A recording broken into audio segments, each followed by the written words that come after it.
senyawa tersebut. Entah itu memang dari senyawa yang memang sudah mempunyai aktivitas terlebih dahulu sebelumnya, kemudian nanti kamu membuat senyawa baru, turunan barunya, atau memang benar-benar mensintesis mulai dari awal sampai si senyawa ini dia memang mempunyai aktivitas atau tidak gitu ya. Nah, itu adalah tugas dari farmasis gitu ya, terutama yang memang nantinya bekerja di industri gitu ya. Nah, kalau Fahmi gimana nih? Industri, kira pakai baju gini industri. Iya Bu, di industri. Oh, di mana? Di PT Ultra Sakti Bu. Ultra Sakti tuh buat apa ya? Produknya apa? Produknya Wellmove, Madu TJ, Fresh Care, Oh, Madu TJ. Protein. Yang di mana kamu? Madu TJ. Di Cikiwul saya Bu, Bantar Gebang. Bantar Gebang. Saudara saya juga ada yang di sana. Di Oh ya Bu, Madu TJ. Dia di Madu TJ-nya kalau nggak salah. Kan beda-beda ya. Kalau kamu di apanya? Produk apanya? saya produk serbuk obat dalam Bu, Wellmove. Madu TJ di lantai satu, Oh, saya di lantai 2. oh gitu. Saudara saya namanya Muhammad Fahrudin. Muhammad Fahrudin. Kenal nggak tuh? Kayaknya enggak Bu, soalnya banyak orang. Banyak ya. Iya, kalau nggak salah dia di madunya gitu.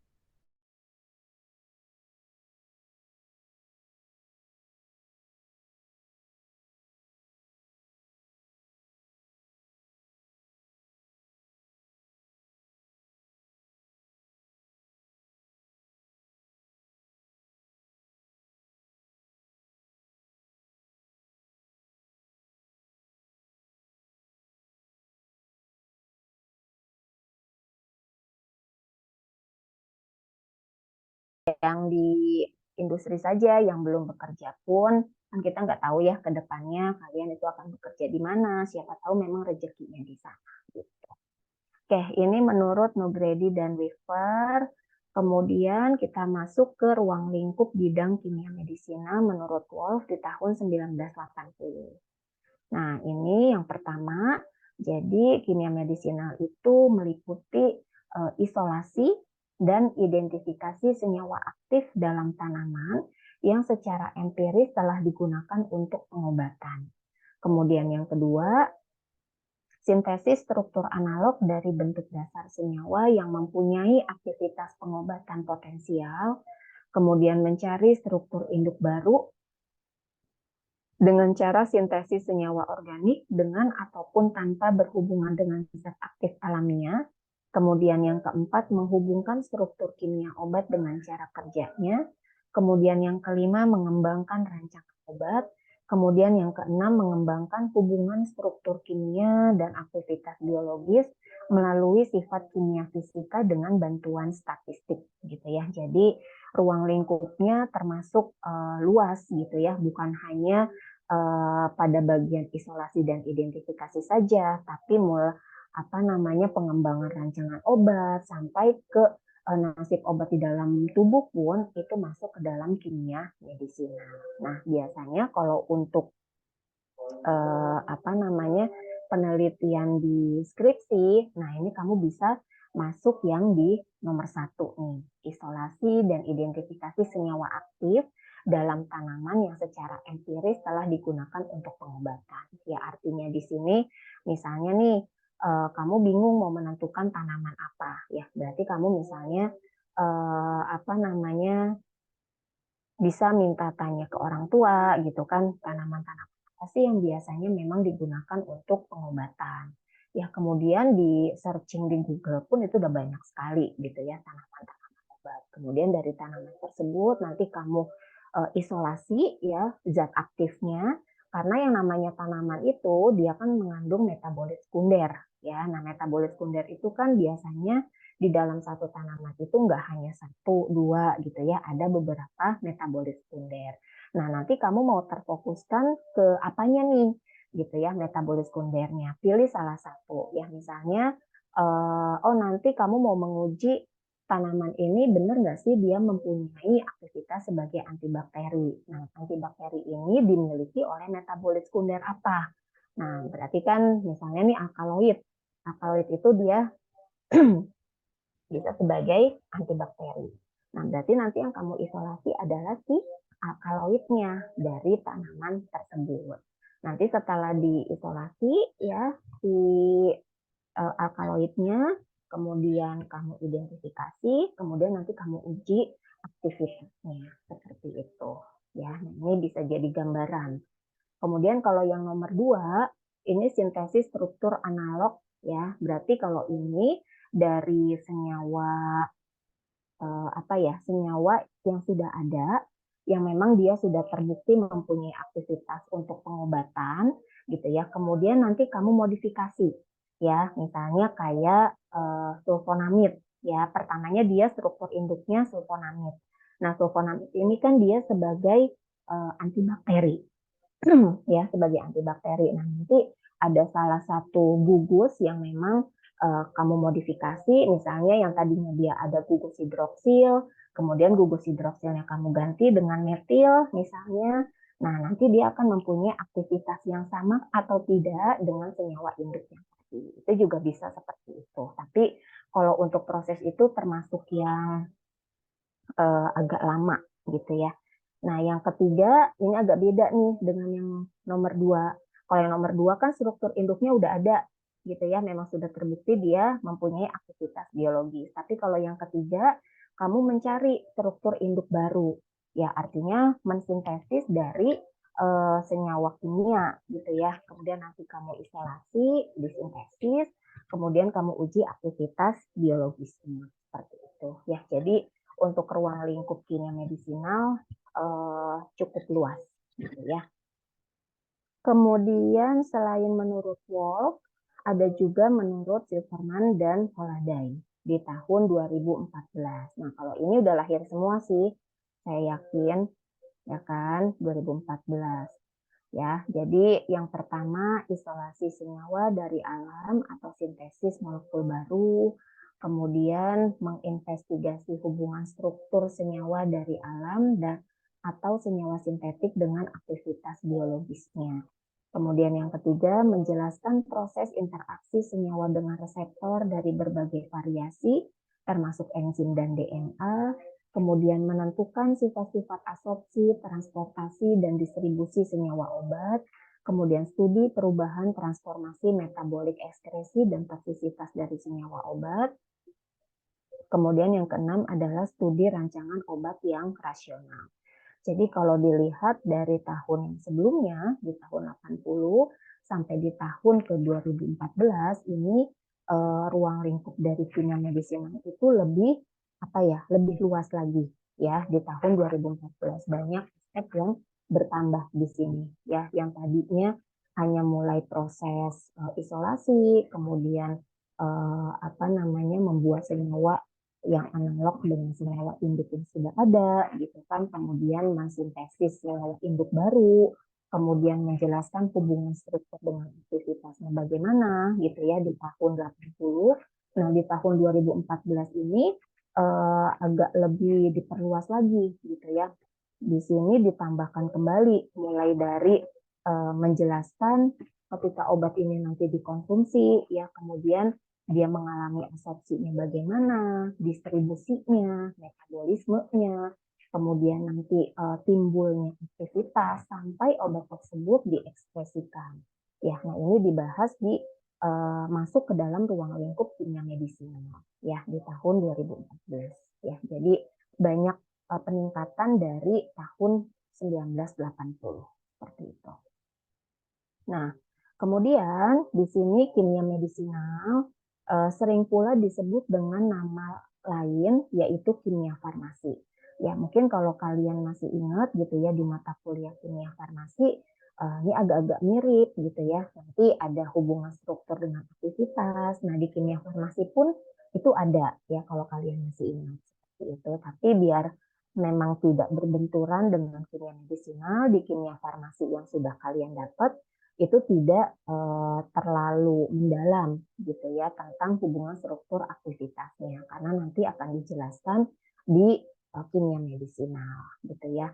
Kemudian kimia medisinal juga disebut dengan farmakokimia ya, kemudian disebut juga dengan kimia terapi ya. Nah, kimia medisinal ini merupakan multidisiplin keilmuan yang melibatkan ilmu kimia komputasi, kimia fisik, kimia organik, kimia analitik, kemudian biologi molekuler, biofarmasi, dan farmakokinetik.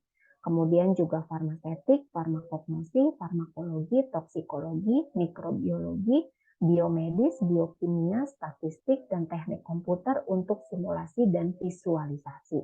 Ya, jadi kalau seperti yang sudah saya jelaskan ya di pertemuan pertama bahwa kimia medisinal ini dia dikatakan dengan multidisiplin ilmu gitu ya, karena hampir semua keilmuan itu terlibat ya di dalam kimia medisinal atau ada di dalam kimia medisinal ya. Nah, ini semua nih udah ditulisin di sini ya, itu merupakan bagian dari kimia medisinal. Nah, ini secara ininya ya kalau kita lihat skemanya. Nah, kimia medisinal ini di tengah ya. Nah, kimia medisinal ini dikelilingi oleh semua keilmuan, beberapa keilmuan, mulai dari kimia organik, kemudian mulai dari kimia fisik, kimia analitik, kimia komputasi, kemudian pemodelan molekul, ya bahkan farmasetik pun gitu ya ini terlibat. Ya jangankan farmasetik ya, kalau farmasetik masih berhubungan lah dengan farmasi, statistik gitu kan, kemudian komputer itu pun masuk di dalam kimia medisinal ya. Pantas saja kimia medisinal ini disebut dengan multidisiplin ilmu gitu ya. Nah, berdasarkan sumbernya obat digolongkan menjadi 3 ya. Jadi ada obat alamiah yaitu obat yang terdapat di alam, contohnya pada tanaman, ya misalnya seperti quinon dan atropin. Kemudian kalau yang terdapat pada hewan, ini contohnya adalah minyak hitam dan hormon, serta mineral contohnya adalah belerang dan kalium bromid. Kemudian yang kedua, obat semi sintetik. Obat semi sintetik ini adalah obat hasil sintesis yang bahan dasarnya berasal dari obat bahan alam. Contohnya morfin menjadi kodein, kemudian diosgenin menjadi progesteron. Kemudian yang ketiga adalah obat sintetik murni. Obat yang bahan dasarnya tidak berkhasiat, setelah disintesis akan didapatkan senyawa dengan khasiat farmakologis tertentu. Contohnya adalah obat-obat golongan analgetik antipiretik atau paracetamol, kemudian antihistamin, contohnya adalah difenhidramin, dan diuretik, contohnya adalah furosemid. Ya, yang beda untuk ini ya, yang poin 2 dan poin 3 nih ya. Kalau obat semi sintetik ini biasanya dia diperoleh dari obat yang memang sebelumnya itu dia sudah ada khasiatnya. Ya misalnya kayak ini nih kan ada morfin. Ya, morfin ini kan udah ketahuan ya dia sebagai apa sih morfin? Anestesi. Anestesi ya atau analgetik kuat ya. Bisa juga dikatakan analgetik kuat gitu kan. Nah, ini dia kan sudah ketahuan nih dia mempunyai aktivitas gitu kan. Kemudian dilakukan modifikasi gitu ya atau dibuat senyawa dengan sintesis yang baru akhirnya menjadi kodein gitu kan. Kemudian begitupun biokemin ya ini akan menjadi progesteron. Jadi kalau semi sintetik bahan dasar awalnya itu memang dia sudah mempunyai khasiat. Beda dengan sintetik murni. Kalau sintetik murni itu awalnya dia nggak punya khasiat apa-apa gitu ya, tapi setelah disintesis baru ya dia mempunyai khasiat tertentu. Gitu. Nah, di sini sekarang ini diperkirakan lebih dari 100 juta senyawa kimia sudah diidentifikasi. Kemudian sekitar 7 juta sudah dipatenkan dan sudah diketahui nilai sifat kimia fisik dan spektranya. Dan jumlah tersebut bertambah terus dengan kurang lebih 500.000 senyawa kimia baru setiap tahun. Dari jumlah di atas, kurang lebih 65.000 senyawa telah digunakan secara umum, di antaranya kurang lebih 4.000 sebagai obat, kurang lebih 4.000 sebagai bahan tambahan makanan, dan kurang lebih 1.500 sebagai pestisida. Ya, jadi dari 100 juta senyawa kimia yang sudah diidentifikasi, gitu ya, baru sekitar 4.000 yang memang sudah dikatakan dia sebagai obat. Nah, sisanya ada yang sebagai bahan tambahan makanan, ada yang sebagai pestisida.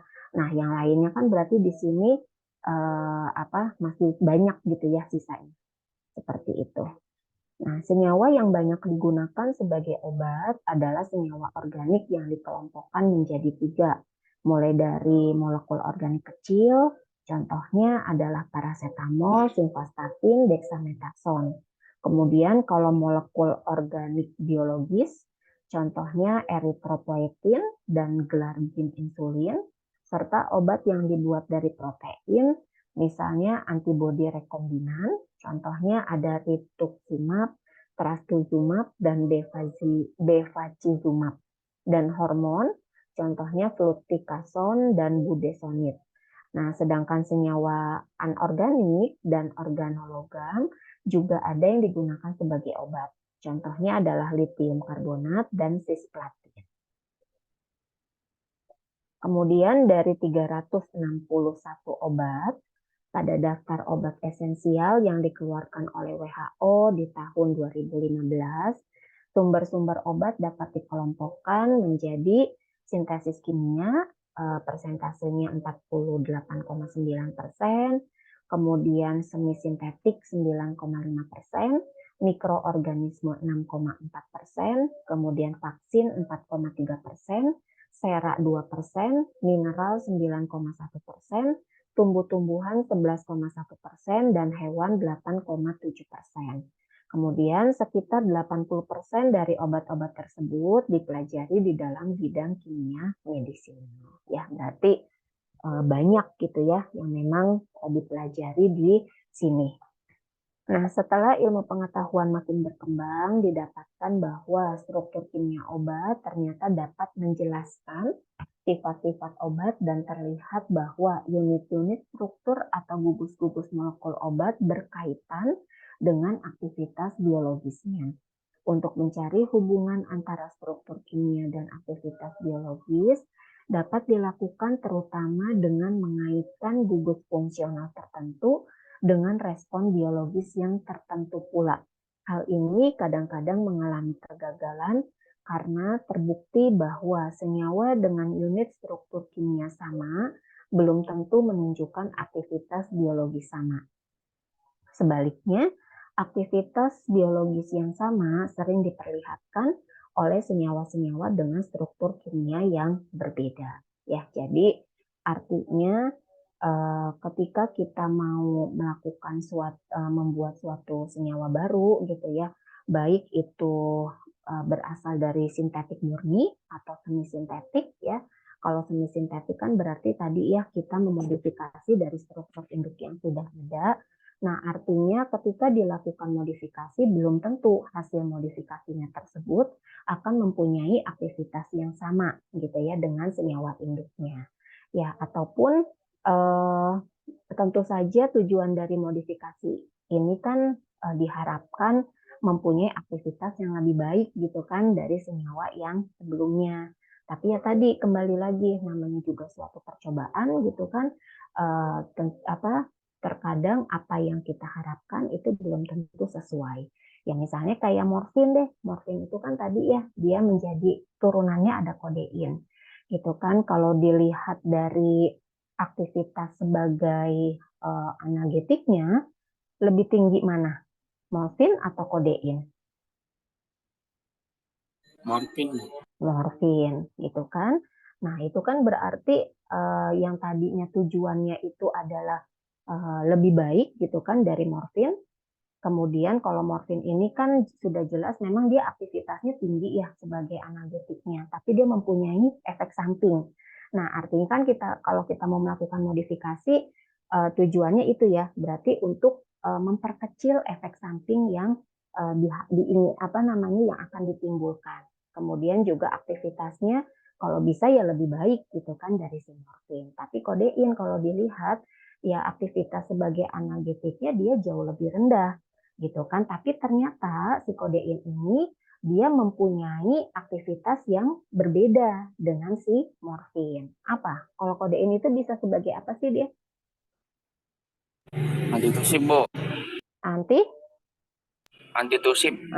Antitusif gitu ya. Jadi apa namanya, kegagalan itu akan sering terjadi gitu ya. Apa namanya, tidak sesuai dengan apa yang diharapkan. Ya kadangkala tercapai gitu kan, kadangkala memang ternyata hasilnya tidak sesuai ya begitu. Yaitu ada di sini gitu ya, di kimia medisinal atau di dalam proses mensintesis atau membuat suatu senyawa yang baru gitu ya. Nah di sini kan makanya dikatakan ya, hal ini kadang-kadang mengalami kegagalan karena terbukti bahwa senyawa dengan unit struktur kimia sama belum tentu menunjukkan aktivitas biologis yang sama. Contohnya ya tadi, ya kayak morfin dengan kodein, gitu kan. Kemudian sebaliknya, aktivitas biologis yang sama sering diperlihatkan oleh senyawa-senyawa dengan struktur kimia yang berbeda. Nah, ini di slide yang berikutnya contoh-contohnya. Ya, jadi ada senyawa dengan gugus fungsi sama dan mempunyai aktivitas biologis sama. Ya, contohnya adalah turunan fenol. Di sini ada fenol, kresol, egenol, dan timol. Ini semua dia mengandung gugus fungsi hidroksifenol ya yang berkhasiat sebagai antibakteri. Ya, jadi kalau kita lihat semuanya ini adalah si turunan fenol ya, atau turunan benzen yang mempunyai gugus hidroksi gitu kan ini. Nah, ketika nanti apa namanya si R-nya ini ya, atau di sini dia mengikat metil, ini kan menjadi turunannya adalah kresol. Kemudian ketika dia mengikat metoksi menjadi egenol. Kemudian ini dia menjadi timol. Ya, kalau dilihat namanya beda-beda turunannya ini, tapi ternyata dia mempunyai aktivitas yang sama ya. Dengan struktur induk yang sama, ini struktur induknya sama ya, sama semua, aktivitasnya pun sama. Kemudian selain turunan fenol, ada lagi turunan sulfonamid. Sulfonamid di sini contohnya adalah sulfanilamid, sulfacetamid, sulfaguanidin, sulfamethoxazole. Ini mengandung gugus fungsi sulfonamid dan berkhasiat sebagai antibakteri. Ya, ini pun sama gitu ya. Ini adalah struktur induknya yang ini ya. Kemudian ini si sulfonamidnya ya. Ini sulfonamid struktur induknya. Terus dilakukan modifikasi pada rantai sampingnya di R-nya. Kalau R-nya ini dia mengikat H menjadi sulfanilamid. Kemudian kalau dia mengikat COCH3 menjadi sulfacetamid. Kalau dia mengikat C gugus amin, ya ini sulfaguanidin. Kemudian kalau dia mengikat ini menjadi sulfamethoxazole gitu ya. Nah, turunan senyawa dengan gugus fungsi sama dapat memberikan respon biologis yang sama karena bekerja pada reseptor yang sama atau mempengaruhi proses biokimia yang sama pula. Sebagai contoh, pada turunan fenol, gugus fungsi hidroksilfenol dapat menyebabkan koagulasi dan denaturasi protein sel bakteri. Sedang pada turunan sulfonamid, gugus fungsi sulfonamid dapat bekerja secara penghambatan bersaing dengan asam para aminobenzoat, yaitu suatu senyawa yang diperlukan untuk pembentukan asam dihidrokteroat yang sangat diperlukan untuk pertumbuhan bakteri. Ya, jadi ini alasan kenapa gitu ya, senyawa yang mempunyai struktur yang sama dia mempunyai aktivitas yang sama pula. Ya, tadi dijelaskan bahwa apa namanya si gugus fungsinya ini gitu ya, dia dapat bekerja pada reseptor yang sama pula gitu ya dari masing-masing turunannya ini. Makanya dia mempunyai aktivitas yang sama gitu ya. Kemudian ini contoh yang berikutnya. Kalau yang pertama tadi gugus fungsi sama, aktivitas sama. Nah, kalau yang ini senyawa dengan struktur kimia yang berbeda, tetapi aktivitas biologisnya sama. Nah, ini contohnya adalah obat anestesi sistemik seperti ether, siklopropan, halotan, dan tiopental MA. Ya, jadi kalau kalian perhatikan nih, ini sama nggak sih keempat contoh ini strukturnya?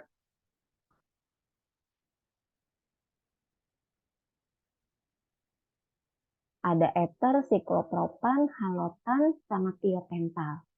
Sama nggak dia strukturnya? Berbeda, Bu. Beda ya. Ini dia berbeda semua. Kalau yang pertama ini dia termasuk apa nih? Rantai apa dia? Alifatik, Bu. Alifatik. Kenapa alifatik? Karena rantai karbonnya terbuka. Oke, dia terbuka. Kalau yang siklopropan?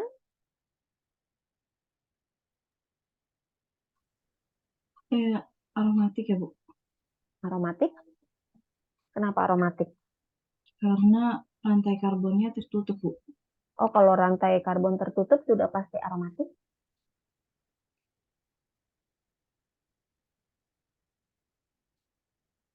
Oh, iya kayaknya, Bu. Oh, ini siklo ya, Bu. Beda. Kalau Iya, siklo iya. berarti apa tuh?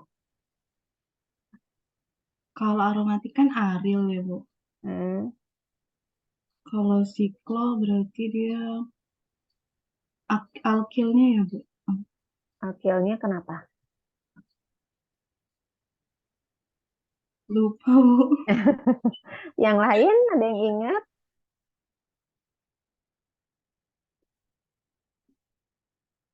Ya, yang kameranya nyala cuma Mas Romli doang ini. Yang lain kemana ini? Mungkin karena nggak terbentuknya benzen kali ya, Bu. Heeh, nggak terbentuknya benzen, kenapa? Jadi rantai utamanya bukan benzen mungkin ya, Bu, kalau siklo itu. Heeh. Kalau yang bukan benzen berarti dia apa? Siklo, Bu. Siklik, Kalau siklik. Mm-mm. bukan siklik betul, tapi ada depannya alisiklik. Oh, ali. Jadi apa namanya senyawa siklik yang mempunyai sifat sama seperti alifatik, makanya dinamakan alisiklik gitu atau sikloalkana gitu. Ya, bedanya apa dengan siklik? Kalau siklik itu dia biasanya ada ininya ya, ada ikatan rangkapnya. Kemudian kan siklik juga itu terbagi menjadi dua kan, ada homosiklik dan heterosiklik. Kalau ini apa nih?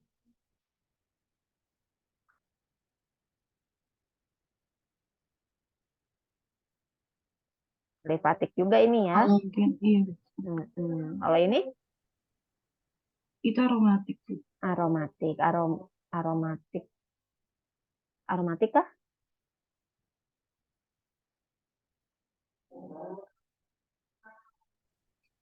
Dia ada ikatan rangkapnya ya, Bu. Iya. Kalau ikatan rangkap kan siklik ya.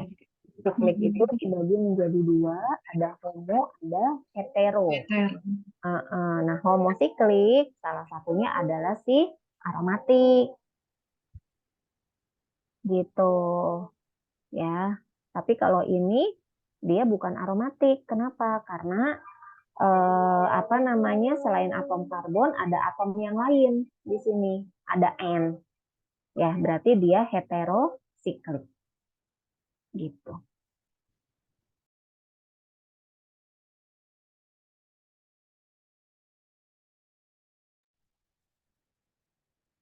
Bentar ya, azan dulu ya.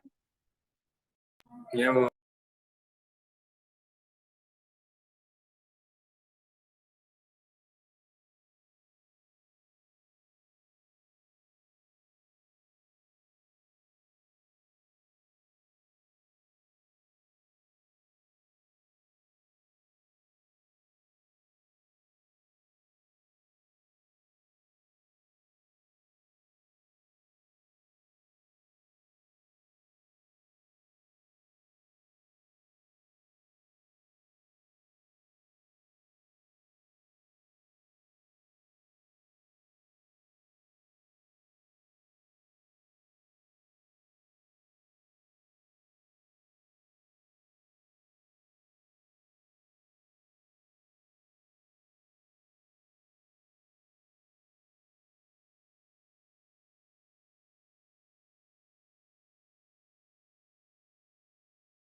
Nah, berarti kalau yang ini dia bentuknya heterosiklik ya.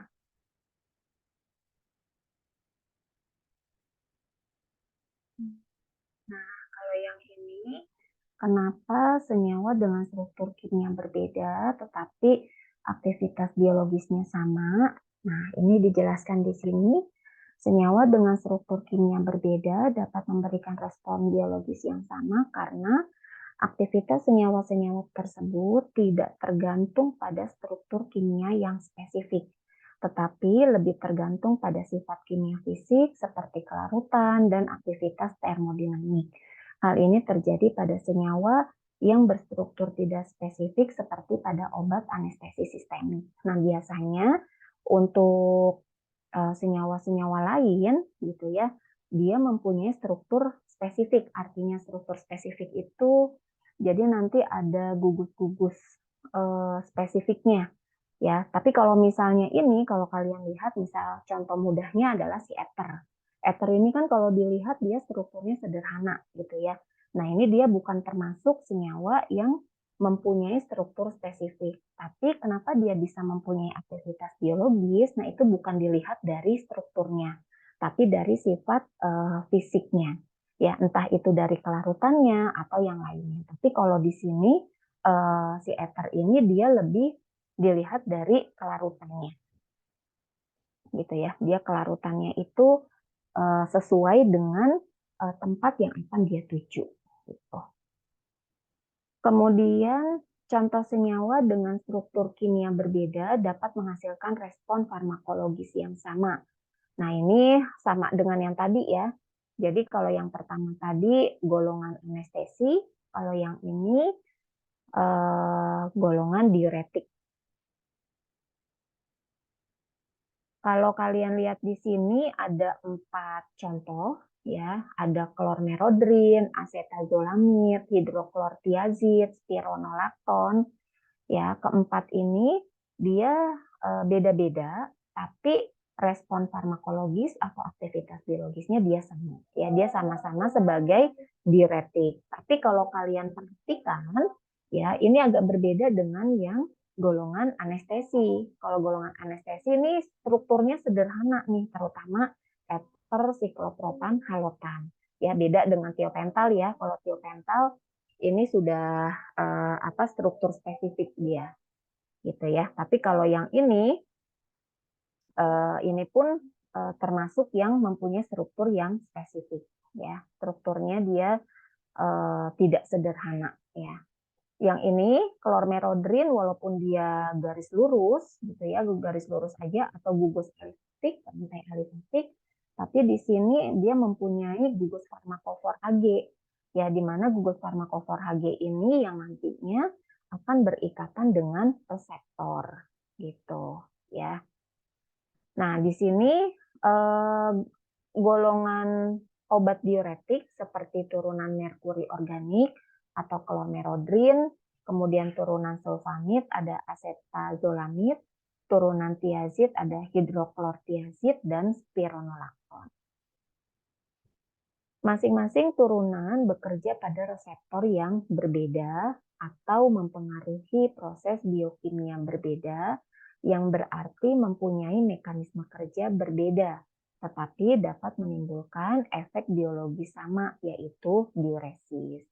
Klormerodrin, dia mengandung gugus farmakofor Hg yang dapat mengikat asam amino dari enzim K, Na, ATPase, enzim yang bertanggung jawab terhadap produksi energi yang digunakan untuk transport aktif ion Na di tubulus renalis.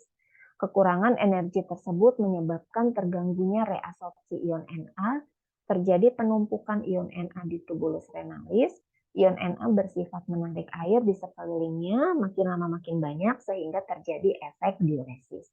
Ya, jadi masing-masing turunan ini karena dia mempunyai struktur yang berbeda, otomatis mekanismenya berbeda. Ya, kenapa mekanismenya berbeda? Ya tadi ya strukturnya aja beda gitu kan, pasti nanti tempat tujuan atau dia akan berikatan dengan reseptor yang mana, itu kan tergantung dari struktur yang dimiliki oleh senyawa obat tersebut. Kemudian selain klormerodrin, di sini ada hidroklortiazid. Ya, kalau hidroklortiazid dia mengikat asam amino ya dari enzim kalium N-ATPase dan menghambat kerja enzim karbonik anhidrase sehingga aktivitas lebih besar dibandingkan dengan klormerodrin dan acetazolamid. Kemudian ada lagi spironolakton. Ya, spironolakton dia bekerja sebagai antagonis aldosteron melalui mekanisme penghambatan bersaing pada sisi reseptor pada saluran pengumpul di mana terjadi pertukaran ion Na dan K. Penghambatan tersebut menyebabkan peningkatan ekskresi ion Na sehingga terjadi efek diuresis. Ya. Jadi fenomena ini menunjang pengertian bahwa mekanisme kerja obat pada tingkat molekul dapat melalui beberapa jalan. Dan ini memberi penjelasan mengapa obat dengan tipe struktur berbeda dapat menunjukkan respon farmakologis yang sama. Ya. Jadi intinya, walaupun strukturnya beda, mekanisme kerja dari tiap obatnya berbeda, tapi di ujungnya dia mempunyai aktivitas yang sama. Jalannya dia beda-beda gitu. Mungkin yang satu dia harus muter-muter dulu baru timbul efek diuretik. Ada yang memang dia langsung gitu ya proses kerjanya cepat sehingga timbul diuretik gitu ya. Jadi macam-macam. Kemudian contoh yang berikutnya, contoh senyawa dengan unit struktur sama tetapi dapat memberikan aktivitas biologis bermacam-macam. Nah, berarti di sini contohnya adalah pada turunan sulfonamid. Ya, kalau kalian lihat di struktur ini, sulfonamid ini berarti dia struktur induk. Ya, kemudian dia dilakukan modifikasi, turunannya ada dapson, kemudian sulfadoksin, ada karbutamid, kemudian hidroklortiazid dan probenesid. Ya, jadi turunan dari si sulfanilamid ini dia aktivitas biologisnya nggak sama dengan si induknya. Kalau induknya dia sebagai antibakteri, ternyata turunannya beda-beda. Ya, di sini hidroklortiazid dia sebagai diuretik. Kemudian dapson dia sebagai antilepra. Kemudian sulfadoksin sebagai antimalaria. Probenesid sebagai urikosurik dan karbutamid dia sebagai antidiabetes. Gitu ya. Jadi memang kita tidak bisa memastikan gitu ya atau menyimpulkan bahwa hasil dari modifikasi struktur itu atau mensintesis senyawa itu apakah akan selalu sama dengan senyawa induknya atau tidak gitu ya. Karena hasilnya itu kita nggak bisa tahu akan jadinya seperti apa. Nah, senyawa dengan unit struktur sama tetapi dapat memberikan aktivitas biologis bermacam-macam oleh karena unit struktur tersebut dengan sedikit perubahan struktur dapat berinteraksi dengan reseptor yang berbeda sehingga menimbulkan respon farmakologis yang berbeda pula seperti pada obat turunan sulfonamid. Tidak semua senyawa obat dapat dijelaskan hubungan struktur dan aktivitasnya. Sering kegagalan untuk mendapatkan hubungan antara struktur kimia, sifat kimia fisika, dan aktivitas biologis yang disebabkan oleh sifat sistem biologis tubuh yang sangat kompleks dan banyaknya faktor yang mempengaruhi aktivitas obat. Adanya persamaan atau perbedaan aktivitas biologis senyawa organik, baik yang mempunyai hubungan struktur maupun tidak, ternyata sangat dipengaruhi oleh sifat-sifat kimia fisik. Sifat-sifat tersebut ditentukan oleh jumlah, macam, dan susunan atom molekul obat.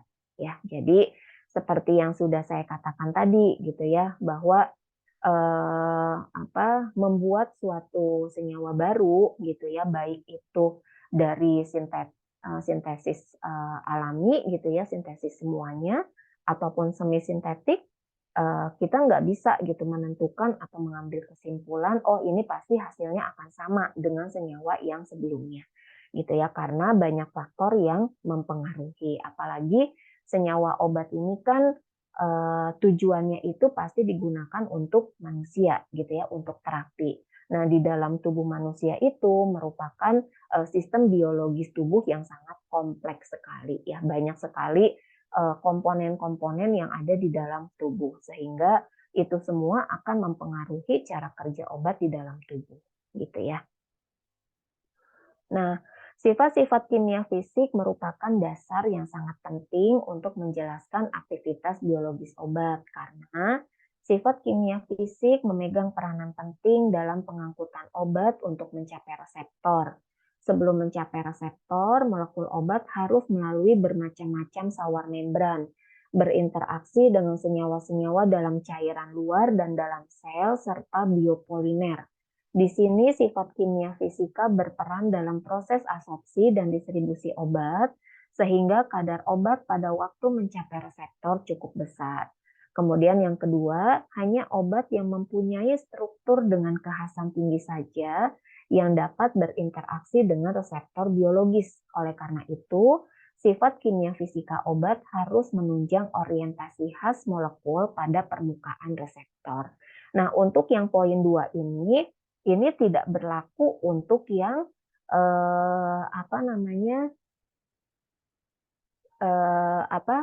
yang golongan anestesi tadi ya, karena golongan anestesi itu kan yang tadi ether, kemudian siklo, itu bukan senyawa yang mempunyai struktur spesifik ya. Jadi untuk yang nomor 2 ini, kalau dia mau berikatan dengan reseptor biologis, artinya si obat-obat tersebut itu harus mempunyai struktur dengan kekhasan yang tinggi atau mempunyai struktur yang spesifik.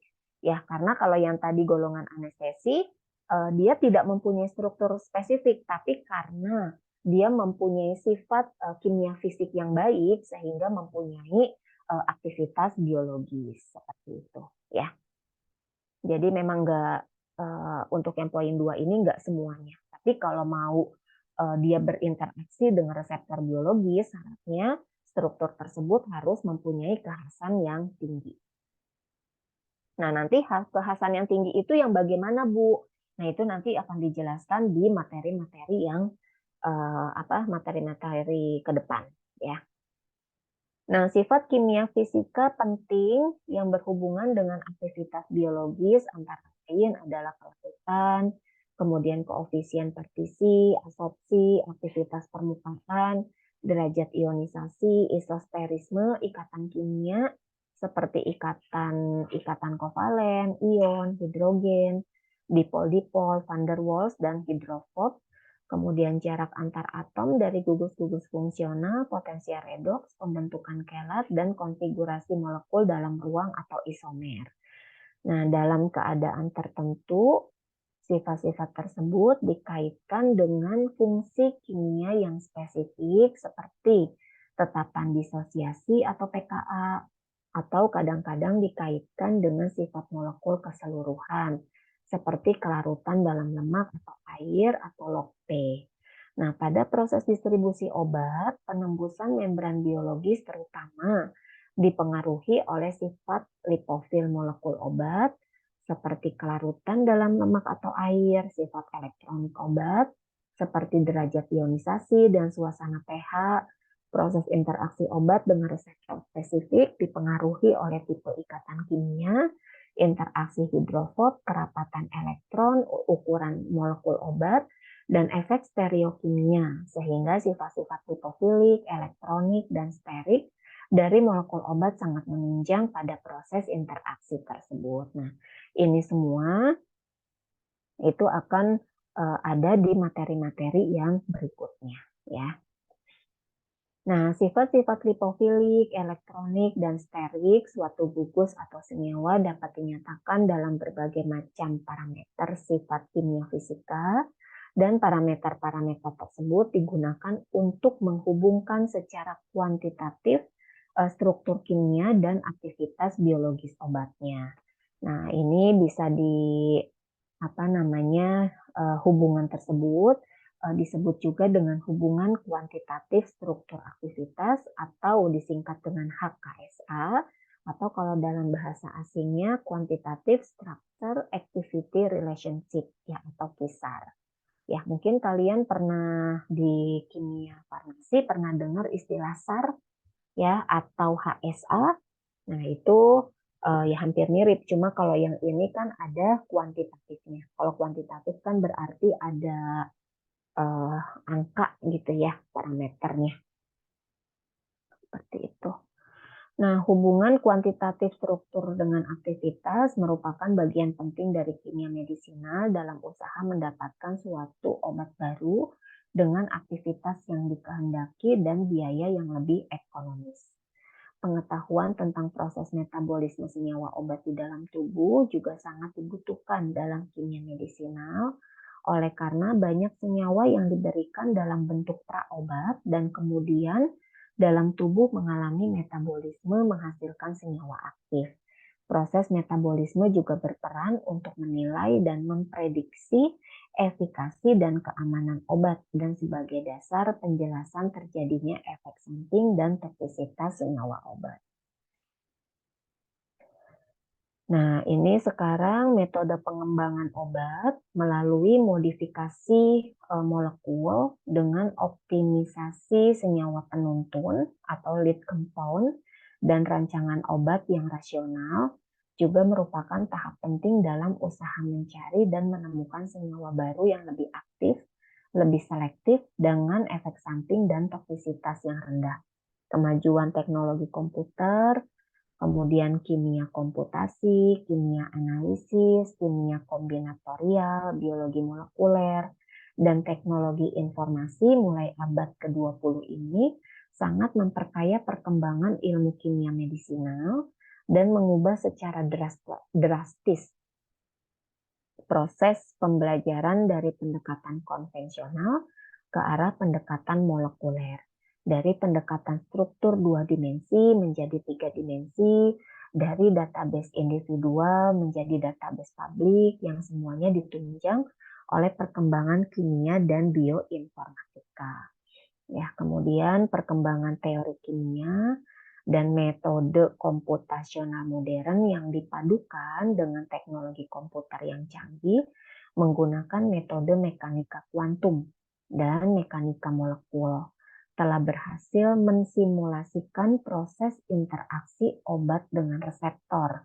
Sekarang telah banyak dikembangkan seperti CADD dan CAMD untuk merancang, menemukan, melakukan optimisasi molekul bioaktif sebagai calon obat yang menjanjikan, dan hal ini didukung oleh proses evaluasi yang cepat dari sejumlah besar molekul melalui high throughput screening, isolasi dan identifikasi reseptor obat dengan metode kimia analisis yang canggih, seperti kristalografi SYNAPT-X juga sangat menunjang pemahaman tentang proses interaksi obat reseptor. Nah, ini dengan kemajuan teknologi ya.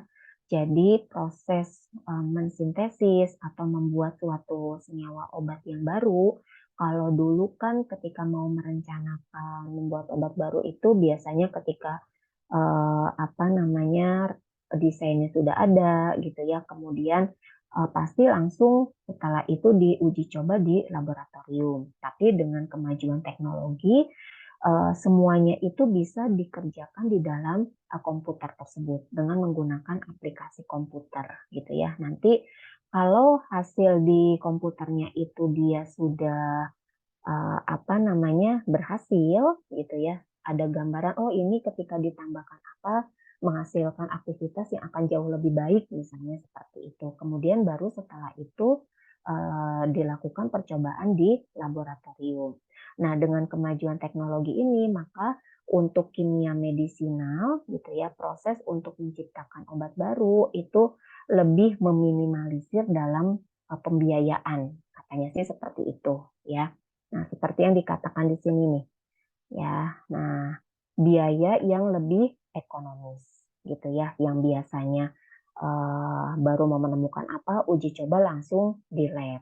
Nah, uji coba di lab ini kan belum tentu hasilnya dia langsung berhasil. Ya, tapi dengan kemajuan teknologi, sebelum ke lab itu diuji coba dulu dengan menggunakan aplikasi yang di komputer itu.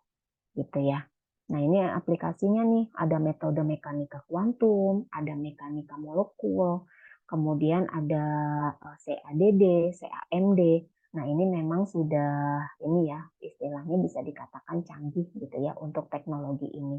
Dan spek komputernya pun udah pasti harus yang tinggi. Ya kalau laptop saya gitu, wah ini udah langsung nge-hang terus nih, nggak bisa dipakai kayaknya seperti itu. Ya.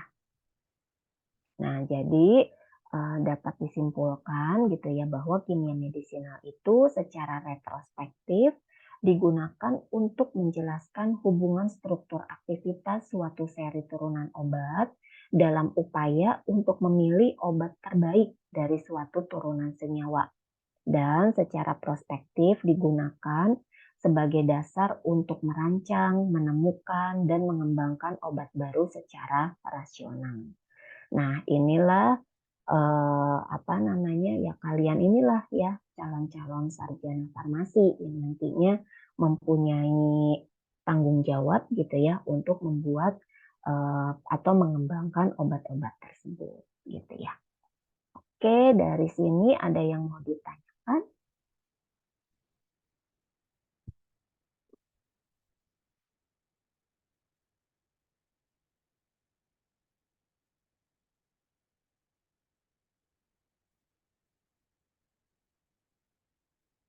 Kita mulai 6:30 ya? Iya, Bu. Ya, 6:30 ya. Paling nanti kalau udah bulan puasa agak-agak telat dikit kali ya. Karena kan azan itu jam berapa sih sekarang? 6.15 ya? Azan maghrib jam berapa?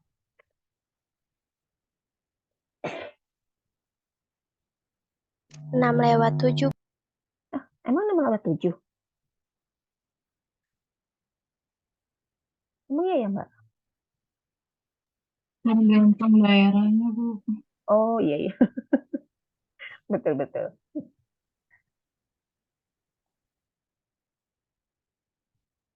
Saya absen dulu ya. Oh iya, berarti mulai apa? Kita dulu ya untuk yang presentasi, tugas presentasi. Minggu depan kita libur berarti ya? Dia Ayu, Hadir, Ibu. Anita Rahman, Hadir, Bu. Mala, Hadir, Bu. Romli, Hadir, Bu. Yulita, Hadir, Bu. Ravelina, Hadir, Bu. Septi, Hadir, Bu. Siti Nurmaya, Hadir, Ibu. Ayu Dia,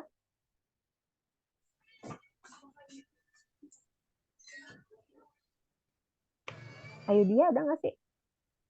Partisipan ada, Bu. Ada. Fahmi, yang tadi ya. Ananda, Hadir, Bu. oh kamu ya. Iskandar, Hadir, Bu. Nia Febriana, Hadir, Bu. Azahra, Hadir, Bu. Mutiara Andini, Hadir, Bu. Nia Mulyani, Hadir, Bu. Septia Wafa, Hadir, Bu. Indah Oktavia, Hadir, Bu. Siti Askia, Hadir, Bu. Ilmi Aulia, Hadir, Bu. Helinia, Hadir, Bu. Silvi. Hadir, Ibu. Ini masih ada yang belum cetak KRS kah?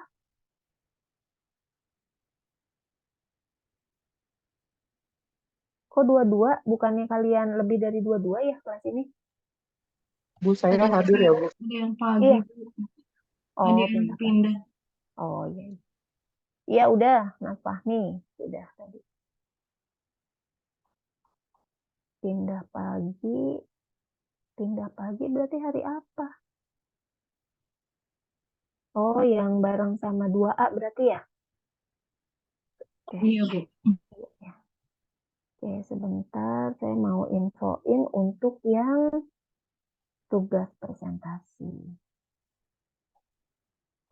Jadi yang dapat yang kelompok 1, bentar saya buka dulu.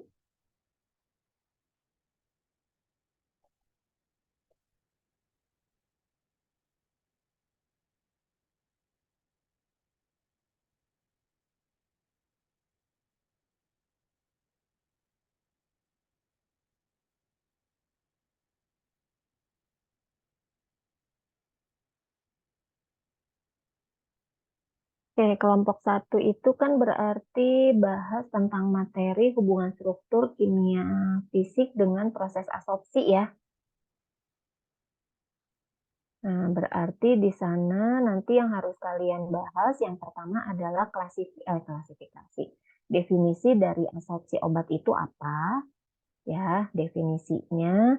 Kemudian bahas tentang proses absorpsi dan distribusi obat di dalam tubuh itu seperti apa. Kalau kalian lihat di buku Kimia Medisinal 1, itu ada gambarnya. Nah, itu yang harus kalian jelaskan, ya, proses absorpsi. Ya, di buku itu memang ada absorpsi dan distribusi, nggak apa-apa, gitu ya, karena kan dari absorpsi itu kemudian didistribusikannya seperti apa. Itu nanti dibahas. Kemudian fase perjalanan obat di dalam tubuh, jelaskan itu juga. 3. Kemudian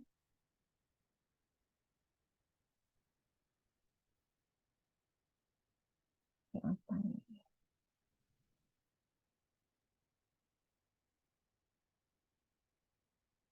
Kemudian tadi udah ya, fase perjalanan obat.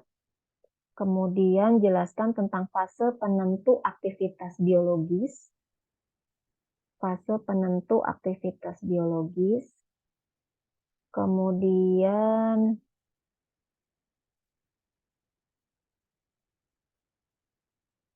ini apa namanya?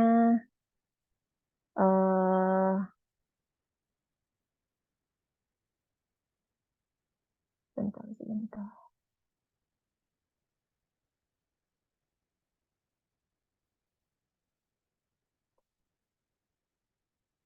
Macam-macam proses absorpsi di dalam tubuh. 5 poin itu.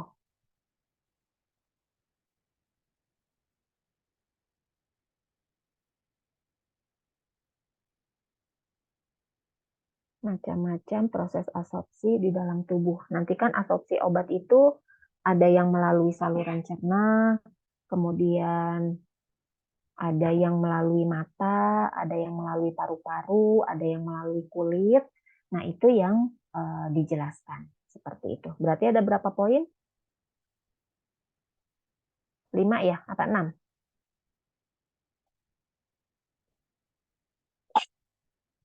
Yang pertama definisi, yang kedua tadi ya tentang apa namanya proses absorpsi dan distribusi. Kemudian yang ketiga fase perjalanan obat di dalam tubuh seperti apa. Kemudian yang keempat fase penentu aktivitas biologis. Itu berhubungan dengan perjalanan obat di dalam tubuh ya. Nanti kan ada proses di perjalanan obat di dalam tubuh itu kan ada fase farmasetika, ada fase farmakokinetik, ada fase farmakodinamik. Nah, itu masuk di dalam fase penentu aktivitas biologis gitu ya. Terus yang kelimanya macam-macam absorpsi, macam-macam absorpsi yang terjadi di dalam tubuh. Ada 5 ya, 5 yang kalian bahas untuk kelompok 1. Kemudian untuk yang kelompok 2 hubungan struktur sifat kimia fisika dengan proses distribusi ya. Kelompok 2 ya. Iya, betul, Bu. Nah, berarti sama seperti yang kelompok 1 tadi, definisi dari distribusi obat itu apa. Kemudian yang kedua, jelaskan tentang faktor-faktor ya yang mempengaruhi proses distribusi. Kemudian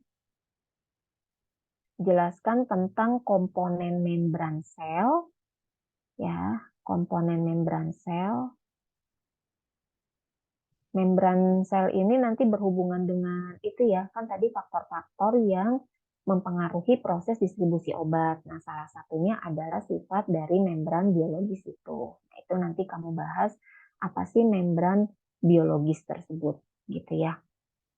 Nah, di membran biologis itu nanti ada pembahasan tentang komponen membran sel.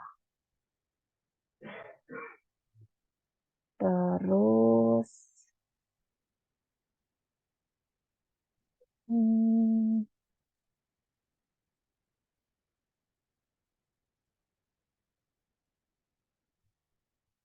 terus klasifikasi proses difusi. Klasifikasi proses difusi.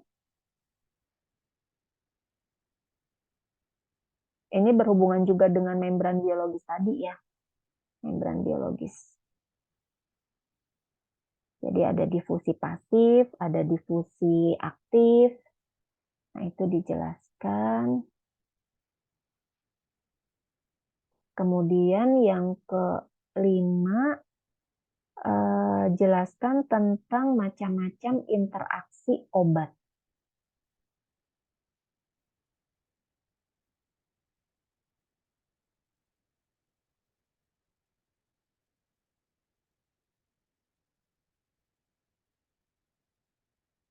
Itu ada interaksi spesifik dan interaksi tidak spesifik gitu ya. Kemudian kelompok yang ketiga tentang ekskresi ya. Iya, Bu. Iya, Kalau yang kelompok ketiga berarti definisi dari ekskresi obat itu apa. Kemudian faktor-faktor yang mempengaruhi ekskresi. Ya, kemudian yang ketiga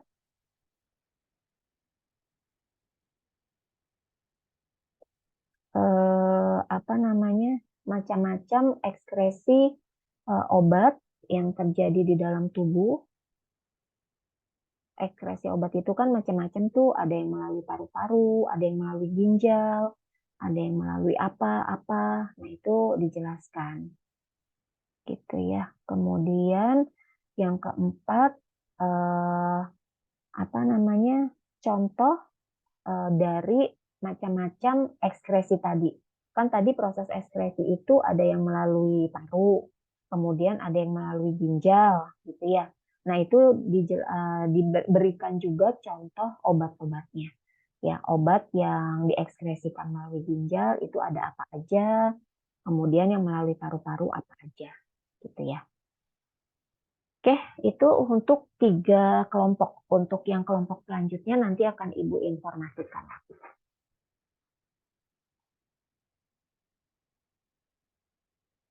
Cukup, teman-teman? Oh ya, silakan Mbak Seli. Ibu maaf kan minggu depan kita libur ya, Bu? Iya. Nanti presentasinya tetap satu kelompok apa dua? Itu dia ya. Kita ada kayaknya langsung 2 kali ya. Karena kalau misalnya mundur lagi takutnya nanti ada libur ini lagi, libur Lebaran gitu kan, takutnya nggak cukup nanti. Disiapin aja untuk 2 kelompok, tapi nanti kita lihat kalau memang nanti waktunya bisa 2 kelompok, tapi kalau memang tidak ya 1 kelompok. Tapi yang 1 kelompok yang udah pasti maju adalah yang kelompok, oh ini saya semua kan ininya ya. Yang kelas 2A itu berarti jadwalnya dia hari Selasa. Selasa itu berarti udah libur juga ya. Berarti sama-sama. Oh iya, berarti yang maju itu kelompok 2. Ya, kalau memang nggak cukup waktunya, yang pasti sudah maju adalah kelompok 2. Gitu.